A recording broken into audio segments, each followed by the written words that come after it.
श्रोतेहो नमस्कार.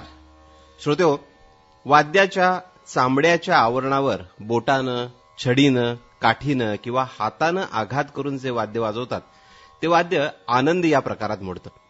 मृदंग हे असंच एक वाद्य, वारकरी संप्रदायातील एक महत्वाचं वाद्य.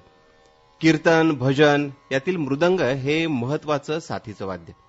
सध्या आपल्या माऊलीची पालखी पंढरपूरच्या दिशेनं विठ्ठलाच्या भेटीला चाललेली आहे. तर या मृदंगाविषयी आणि त्यातल्या वारकरी संप्रदायाविषयी बोलण्यासाठी आज आपण आपल्या स्टुडिओत आमंत्रित केलंय मृदंगाचार्य मदन कदम यांना. मदन कदम यांना नुकताच वारकरी संप्रदायातील सर्वोच्च असा श्री गुरु सोपान काका देहूकर यांच्या स्मरणार्थ देण्यात येणारा मृदंगवादन वारकरी सेवा विशेष पुरस्कार देण्यात आलेला आहे आणि हा मृदंगाच्या क्षेत्रातला खूप बहुमानाचा असा पुरस्कार आहे. तर मदन कदम, आपलं आकाशवाणीच्या स्टुडिओत हार्दिक स्वागत आणि या पुरस्काराबद्दल आपलं हार्दिक हार्दिक अभिनंदन. पहिल्यांदा मी सातारा आकाशवाणीचं खूप खूप धन्यवाद मानतो की वारकरी संप्रदायाच्या एका साधकाला मृदंग वादनाच्या निमित्तानं आपण मला संधी दिली. प्रथमतः मी सातारा आकाशवाणीचा आभारी आहे. मुलाखतीची सुरुवात करताना मदन कदम, पहिलाच प्रश्न असा असेल की आपण किती वर्षापासून पखवाज वादन करताय, ह्याची आवड कशी निर्माण झाली? मला याची आवड माझं घरानंच मूळ वारकरी संप्रदायाचं. माझी ही तिसरी पिढी वारकरी संप्रदायात काम करतोय. माझा मुलगा सुद्धा वारकरी संप्रदायाची दीक्षा देऊन पुढील काम करतोय. मला वारकरी संप्रदायाचं बाळकडू खऱ्या अर्थानं माझ्या घरातूनच मिळालं आणि वयाच्या 9व्या वर्षापासून ही मृदंगवादनाची सेवा आज हयात चालू आहे.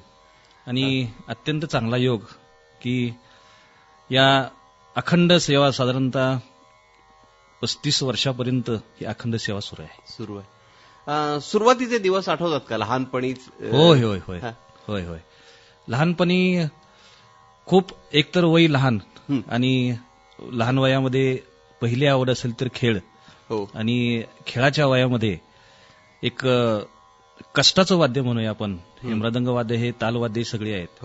हे कष्टाची वाद्य आहेत. खूप कष्ट करावे लागतात. ते शारीरिक कष्ट असेल आणि कष्टाचं वाद्य म्हटल्यानंतर ह्या विषयाकडे वळणं जरा कठीण होतं. खरंय. पण घरातच संस्कार असल्यामुळं एक आवड निर्माण झाली आणि त्या आवडीमुळं ह्या अखंड प्रवास आजतागायत चालू आहे. सुरुवात तबल्यापासून केली का डायरेक्ट पखवाजच वाजवायला सुरुवात माझ्या घरातून पखवाज वादनापासूनच मी सुरुवात केली. कारण तुमचं वय लहान असताना तुमचे दोन्ही हात तिथं पोचणं देखील अवघड असेल.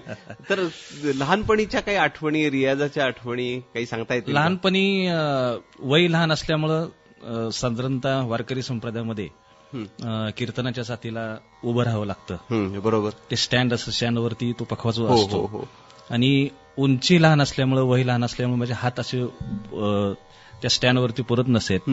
मग काहीतरी असा आधार घेऊन चौरंगासारखं काहीतरी वस्तू किंवा पाठ एकावर एक ठेवून असं ते मृदंग वादनाची सेवा करण्याची संधी त्या निमित्तानं प्राप्त मला झाली होती. पण खूप अवघड असा तो भाग होता की वय लहान, थकून जायचं, शारीरिक कष्ट, पण एक त्या कष्टातून किंवा त्या एक सेवेतून खूप मोठा आनंद, आत्मिक आनंद खूप खूप खूप मिळायचा आनंद. खरं. पहिली साथ आठवतीये कुणाला केली होती? पहिली साथ मी जसा जसा शिकत गेलो, सराव जसा करत गेलो, पहिली साथ ही माझ्या चिंचनेरवंदन ग्रामस्थांचे माझ्यावरती खूप मोठे उपकार आहेत.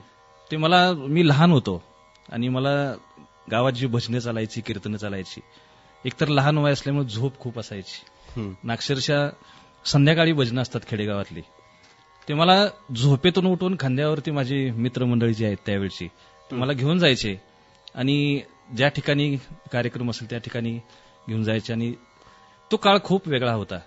आणि जसं जसा दिवस पुढे सरकत चालले, पहिलं कीर्तन या संप्रदायामध्ये जगद्गुरू तुकोबारायांचे वंशज चैतन्य सद्गुरू तात्यासाहेब वास्कर महाराज यांची मला दीक्षा मिळाली. माळ गळ्यामध्ये धारण केली आणि वयाच्या 10व्या वर्षी मी पहिलं कीर्तन त्यांचं माझ्या गावीच वाजवलं. हा माझ्या आयुष्यातला खरा सुवर्णयोग आहे. 10व्या वर्षी, वयाच्या 10व्या वर्षी. त्याच्या अगोदर मला एकाच परिसराचा स्पर्श झाला की माझं पुढचं जे शिक्षण आहे ते या वारकरी संप्रदायातले ज्येष्ठ कीर्तनकार महंत श्री प्रमोद महाराज जगताप हो. यांचा सहवास लाभला आणि त्यांचा सहवास या महाराष्ट्रात ज्यांनी सामुदायिक ज्ञानेश्वरी पारायणाचा प्रचार आणि प्रसार केला, ते हरिभक्त पारायण वैकुंठवासी पारायणाचार्य पुंडलिकजी महाराज वेळुकर, त्यांचं येणं माझ्या घरी असायचं वडिलांच्या निमित्तानं. आणि प्रमोद महाराजांच्यामुळं माझं पुढील शिक्षण झालं. हा माझ्या आयुष्यातील फार मोठा योग आहे. आता ह्याचा रियाज कसा करायचा आपण? ह्यात शिक्षण कुणाकडे घेतलं? प्रमोद महाराज जगताप यांचं आपण नाव सांगितलं, परंतु आणखीन कुणाकडनं शिक्षण घेतलं? रियाज कसा करायचा? माझं पहिलं शिक्षण माझ्या गावीच झालं. बरं. माझ्या गावी साटंबोंचे शिष्य गुरुवर्य मारुतीबा कुसोडेकर, जगताप म्हणत होतो आम्ही त्यांना, त्यांचं पहिला मला या निमित्तानं मार्गदर्शन लाभलं आणि 2-4 वर्ष माझं त्यांच्याकडे शिक्षण झालं. आणि ते शिक्षण झाल्यानंतर पुढील शिक्षण घेण्यासाठी मी मुंबईला गेलो. बर. आणि मुंबईलाही साठेंबोंचे शिष्य असणारे म्हणजे जगतविख्यात गुरुवर्य रामदादा मेस्त्री आणि गुरुवर्य शंकरदादा मेस्त्री, हे दोघे सख्खे भाऊ. बर. आणि त्यांचं वैशिष्ट्य असं असायचं की 2 जरी मृदंग वाजले तरी वाचताना त्या दोघांचा एकच आवाज असायचा, एकच बोल असायचे. इतकं वैशिष्ट्य चांगलं होतं की लोक ते कीर्तन असेल, भजन असेल, मुख्य जरी कीर्तनकार असतील, गायक असतील, त्या गायकापेक्षा कीर्तनकारापेक्षा ह्या दोघा बंधूंचं वादन ऐकण्यासाठी हजारोंच्या संख्येनं लोक यायचे. आणि एवढ्या मोठ्या गुरुवर्यांचा मला प्रसाद मिळाला आणि ही कला खूप कष्टानं खऱ्या अर्थानं त्या मला मिळाली. हे माझं भाग्य. किती वर्ष त्यांच्याकडे शिकलात? मी त्यांच्याकडं रामदादा मेस्त्रींच्याकडं 1 वर्ष अंबरनाथला क्लास केला. माझं खडतर शिक्षण खूप झालं. प्रमोद महाराज जगतापांच्या माध्यमातून मला एक आदिवासी भाग आहे, वांगणी स्टेशन जे आहे, वांगणी स्टेशन पासून पूर्वेला पाषाणी म्हणून गाव आहे. खऱ्या अर्थानं ह्या पाषाणी ग्रामस्थांचं माझ्यावरती फार उपकार आहेत. त्या गावामध्ये मला गेल्यानंतर मला अक्षरशः त्या ठिकाणी वार लावून जेवायला घातलं. बर. वय लहान, 10वी शिक्षण झाल्यानंतर मी साधारणतः 16-17 वर्षाचा असेल. त्या गावामध्ये पाहुणे नाहीत, नातेवाईक नाहीत, ओळखीचं नाही. वय लहान असल्यामुळं एकतर इतका लांबचा प्रवास. त्या गावात एक आदरणीय वाळकू मिस्त्री नावाचे एक सदग्रस्त की त्यांच्याकडे माझी सकाळची जेवणाची व्यवस्था केली होती. त्यामध्ये वारकरी संप्रदायाचं काम महंत प्रमोद महाराज जगतापांनी फार मोठ्या प्रमाणात केलं आणि साधारणतः 30 ते 32 दारूभट्ट्या काढायचं काम चालू होतं. बर. आणि नाही म्हणलं तरी बऱ्यापैकी लोक तिथले व्यसनदांधी होते. व्यसनदांधींचा कमी करून त्या ठिकाणी सामुदायिक ज्ञानेश्वरी पारायणाचा सोहळा उभा केला आणि त्या ठिकाणी माझी राहायची व्यवस्था केली. आदरणीय वाळको मेस्त्रींनी मला सकाळची जेवणाची व्यवस्था केली. त्या गावचे पोलीस पाटील वैकुंठवासी बापू विषय, त्यांच्याकडे माझी राहण्याची व्यवस्था केली आणि संध्याकाळची व्यवस्था जेवणाची. तिथं साधारणतः 25-30 मुलं माझ्या वयाचे, माझ्यापेक्षा वडील असणारी, ती सगळी पोस्टामध्ये कामाला. कोण पोस्ट ऑफिसर असेल, कोण पोस्टमॅन असेल, ते दिवसभर कामाला जायचे आणि संध्याकाळी आल्यानंतर आमचा हरिपाठ असेल, कीर्तन असेल, भजन असेल, या भजनाच्या माध्यमातून माझा सराव होत गेला, त्यांचा सहवास लागला. आणि संध्याकाळची जेवणाची व्यवस्था सोमवार असेल, मंगळवार असेल, इत्यादी वार आहेत, ते वार लावून मला तिथे जेवायला घालायचे. आता हे चालू असताना तुमचं औपचारिक शिक्षण कसं चालू होतं? म्हणजे पक्वादाचं शिक्षणा व्यतिरिक्त? बरोबर आहे. मग क्लास मी सराव आठवडाभर त्या पाषाणे गावामधून केला, तिथं राहून, आणि क्लासला पेनला जायचो. साधारणतः 2.5-3-4 तास लागायचे. आठवड्यातून 1 दिवस वैकुंठवासी गुरुवर्य शंकरदादा मेस्त्रींच्याकडे शिक्षण घेत होतो. आठवड्याने एकदा जायचो. आठवड्याभराचं काही जे मिळेल ते प्रामाणिकपणे त्या ठिकाणी सराव करायचो. पहाटे 4 वाजता उठायचो. उठल्यानंतर सकाळी 8-9 वाजेपर्यंत जी माझी राहायची व्यवस्था खोलीमध्ये होते. बेभान होऊन माझ्यासमोर माझा जो पखवाज आहे, हा माझा देव आहे, त्याची मी सेवा करतो. ह्या भावनेनं मी सेवा करत करत हे पखवाजाचं शिक्षण आजपर्यंत चालू ठेवलेलं आहे. मदन कदम, ह्या पखवाजामध्ये काही घराणी आहेत का? जशी तबल्यामध्ये घराणी आहेत, गायनामध्ये घराणी आहेत, तशी ह्या पखवाजाची कोणकोणती घराणी आहेत? पखवाज वादन कुठल्या घराण्याचं? वारकरी संप्रदायाचा विचार केला तर हे जे माझ्याकडे आलेलं आहे, माझ्या भाग्यानं, हे साटंबोंचं घराणं आहे. साटंबो आहे वारकरी क्षेत्रातलं फार मोठं नामांकित व्यक्तिमत्व होतं. आणि आज जो मुंबई असेल, मुंबईच्या परिसरातला पखवाज आहे, हे साटंबोंचं पखवाज आहे.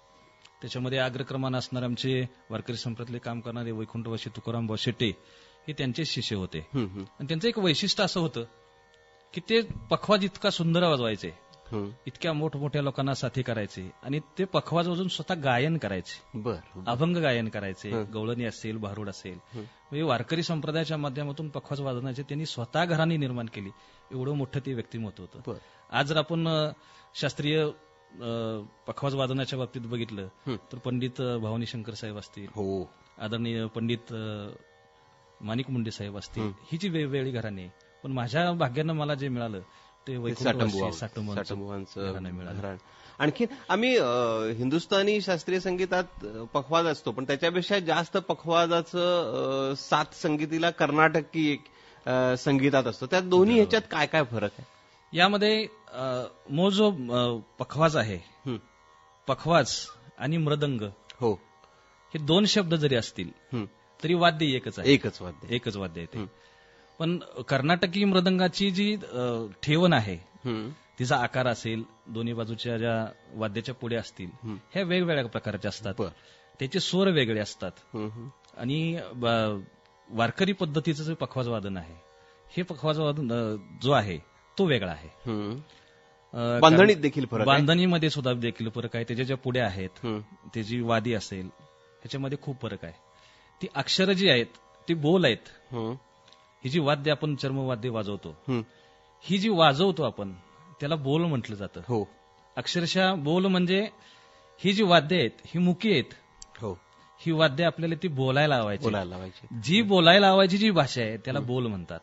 उदाहरणार्थ धा, धीन, धीन, धा, ही जी अक्षर आहेत त्याला आपण बोल म्हणतो. कर्नाटकी वाद्यामध्ये ती वाजवण्याची पद्धत वेगळी आहे. महाराष्ट्रीयन वाजवण्याची पद्धत वेगळी. बोल हेच आहेत, अक्षर तीच आहेत, फक्त त्यांची ठेवण किंवा वाजवण्याची पद्धत वेगळी. आता तबल्यात देखील दहा दिन धिंदा आहेच, म्हणजे सर्व चर्मवाद्यात दहा दिन धिंदा आहेच, परंतु वाजवण्यात फरक आहे. वाजवण्याची जी समजा आपली बोली भाषा असते, प्रत्येक वाद्याला त्याची भाषा असते, बरोबर. आणि ती भाषा त्या वाद्यातून ज्या वेळेला निघेल त्यावेळेला खूप गोड लागते. खरं. उदाहरणार्थ धादीन दिंदा जरी तबल्यातून निघाला असेल तरी धादीन दिंदा त्याचा जो आवाज आहे, त्याचा नाद आहे, तो अक्षर आपल्याला वेगळा ऐकायला मिळेल. तबल्यातला धादीन दिंदा, पखवाज मधला धादीन दिंदा आणि ढोलचीतला धादीन दिंदा, ह्यात अगदी म्हणजे तो वातावरण वेगळं निर्माण करतं. तसं कर्नाटकीत वाद्यातला जो धादीन दिंदा आहे तोही वेगळा आहे. त्याची तबल्याची धादीन दिंदा वाजवायची पद्धत, हाताची ठेवण, आपण करंगडीच्या शेजाराची जी बोट आहे त्या बोटानी तबल्यावरती वाजवतो, बरोबर.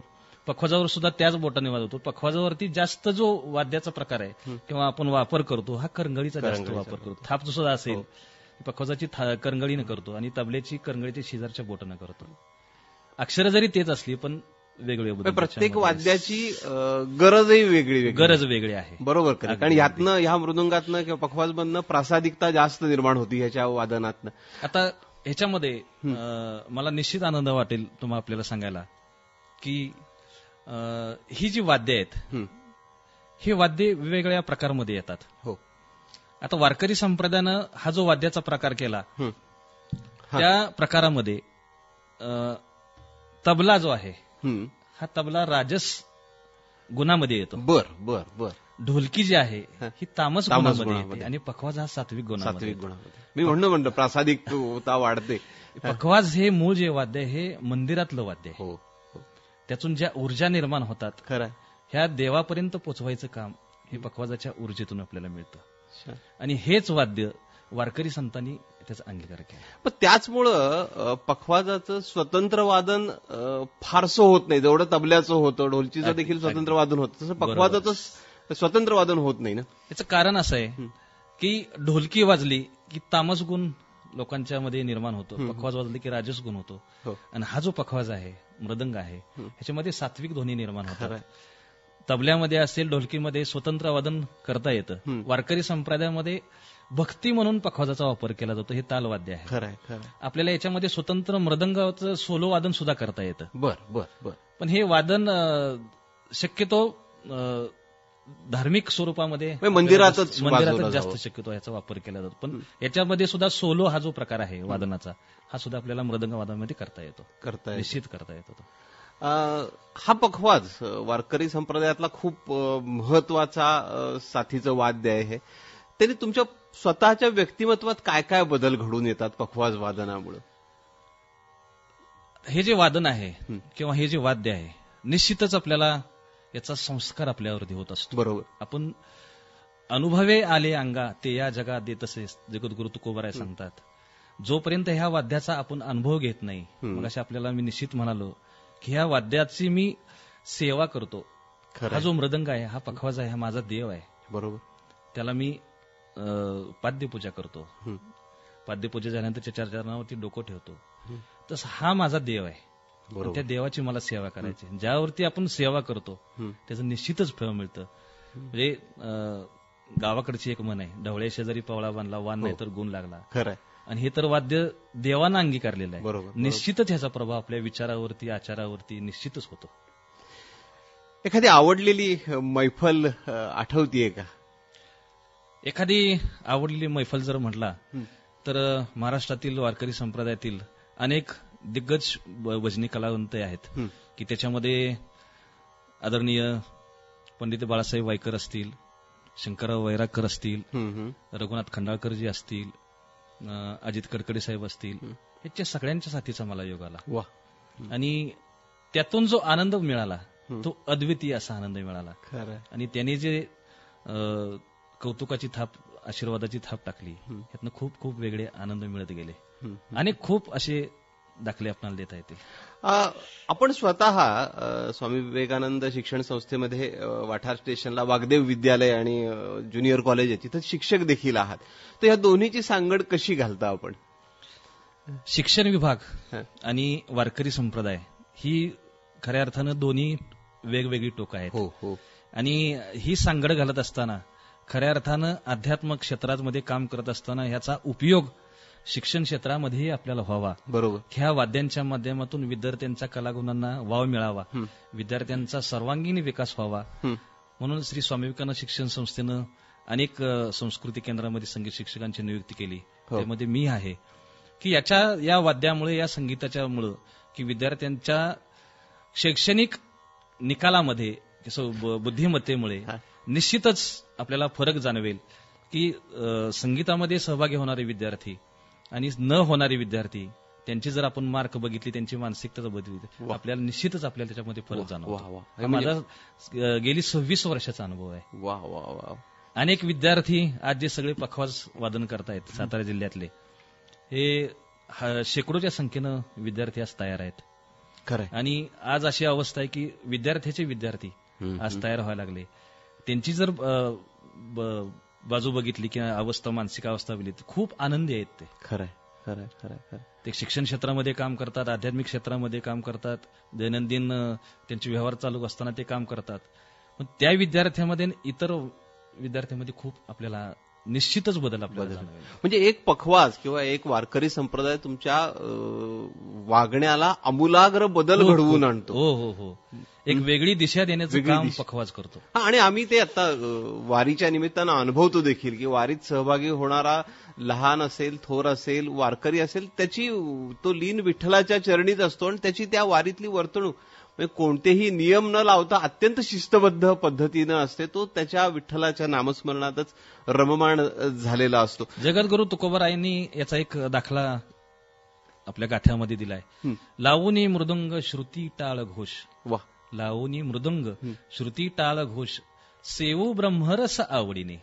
हे वाद्य सात्विक वाद्य आहे. बरोबर. हे वाद्य स्वरामध्ये लावल्यानंतर, खरं, ते वादन केल्यानंतर ब्रह्मरस सेवन केल्याचा आनंद या वारकऱ्यांना मिळतो. शंकराला देखील हे वाद्य आवडतं ना, विठ्ठलाला. शंकराचंच वाद्य. बरोबर. कधी विठ्ठला शंकराचाच अवतार. आणि आपण म्हणताय की सात्विक. हो. हा थोडासा, हे दोन्ही अवतार वेगवेगळे आहेत. बरोबर. शंकराचा अवतार वेगळा आणि विठ्ठलाचा अवतार वेगळा आहे. आणि या अवतारामध्ये ज्या संतांनी अवतार घेतले, तुमचा आमचा सर्व सामान्य माणसांचा जन्म होतो आणि संतांचा अवतार असतो. अवतार तुम्हा धराया कारण उद्धाराया जन महादोषी किंवा जडजीवा. हे जडजीव उद्धार करण्यासाठी संतांनी अवतार घेतले. आणि आध्यात्मिक कार्य करत असताना, जडजीवांचा उद्धार करत असताना ह्या सात्विक वाद्याचा अंगीकार केला. आणि ह्या वाद्याचा अंगीकार करत असताना हे विठ्ठल हे दैवत आहे. बरोबर. आणि ह्या विठ्ठलाला हे वाद्य खूप प्रिय आहे. प्रिय आहे म्हणून ह्या मृदंगाचा पखवाजाचा अंगीकार संतांनी केला. शंकरालाही प्रिय आहे ते. शंकराला प्रियच आहे ते. खूप प्रिय आहे ते. नवी पिढी ह्या पखवाजाकडे कशी वळतीये, कशी का जास्तीत जास्त त्यांनी वळलं पाहिजे, याविषयी आपण काय सांगाल? अलीकडच्या काळामध्ये जर आपण पाहिलं आणि पूर्वीचा काळ जर पाहिला, पूर्वीच्या काळामध्ये कलागुणांना फारसा वाव नसायचा. आर्थिक सोबतता किंवा कला हे ठराविक लोक तिथे जतन करायचं. अलीकडच्या काळामध्ये जर आपण पाहिलं तर वेगवेगळ्या चॅनलच्या माध्यमातून, आकाशवाणीच्या माध्यमातून अनेक तरुण कलाकार याच्यामध्ये सहभागी होत आहेत. याचं कारण कसं की ह्या ज्या कला आहेत, तुम्ही शिक्षणाच्या माध्यमातून नोकरी शोधाल, शिक्षणाच्या माध्यमातून चरित्रार्थ साधाल, पण अलीकडच्या काळामध्ये जर तुम्हाला नोकरी किंवा बाकीच्या गोष्टीचा जर विचार केला, ही पखवाज वादनाची कला ही तुमच्या आयुष्याला एक वेगळी दिशा निर्माण करते, सात्विकता निर्माण करते. बरोबर. आणि ही कला तुमचं आयुष्य चालवण्यास बदलू शकते आणि आयुष्य कुटुंब सुद्धा तुमचं चालवू शकतं. याच्यामध्ये सोलो वादनासारखे प्रकार आहेत. सोलो वादनाच्या माध्यमातून तुम्ही वेगवेगळे शास्त्रीय संगीतातल्या प्रकाराला साथ करू शकता. आणि अलीकडच्या काळामध्ये ही जर पिढीनं हे जर अंगीकार ह्या वाद्यांचा केला तर निश्चितच त्यांच्या जीवनाला एक वेगळी चांगली कलाटणी मिळून एक आयुष्य चांगलं घडवू शकतात. निश्चित हा माझा स्वतःचा अनुभव आहे. मला वाटतं श्रोतेहो, आपल्याला पखवाज विषयी मदन कदम यांनी अतिशय सुंदर माहिती दिली, आपल्याला मंत्रमुग्ध केलं. वारीच्या निमित्तानं आपण त्यांना आपल्या स्टुडिओत आमंत्रित केलं. मदन कदम, एक विनंती आहे की वारीच्या निमित्तानं सर्व वारकरी पंढरपूरच्या दिशेनं चाललेत, आपल्या मुलाखतीचा शेवट देखील आपण आपल्या पखवाज वादनानं करूया, अशी विनंती आहे आपल्याला.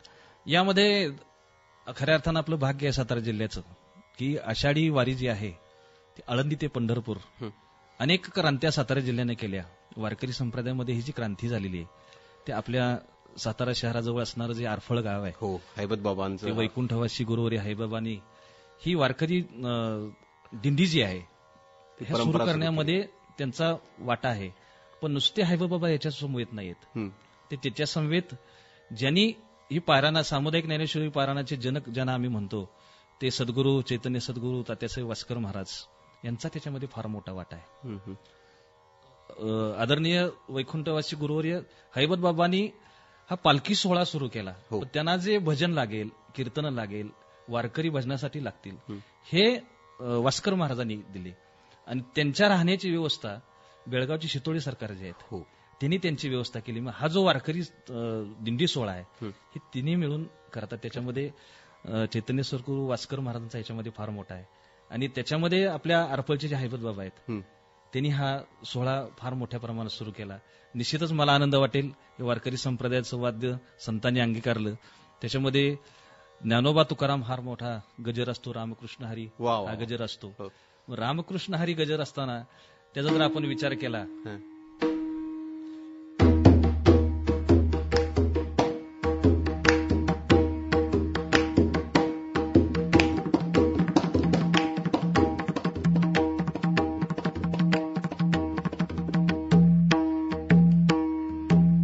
ज्ञानोबा तुकाराम, ज्ञानोबा तुकाराम, ज्ञानोबा तुकाराम, ही जी हे नाम आहे, ह्या नामानं अनेक लोक तरुण गेले. आणि आनंद असा आहे की या वाद्याचा स्वीकार साधू संतांनी केला. एक आनंद सोहळा आहे की महाराष्ट्राला नव्हे जगाला दिशा देणारा हा दिंडी सोहळा आपल्या सातारा जिल्ह्यातून जात आहे. आपण मला निमंत्रित केलं, निश्चितच मला आनंद झाला.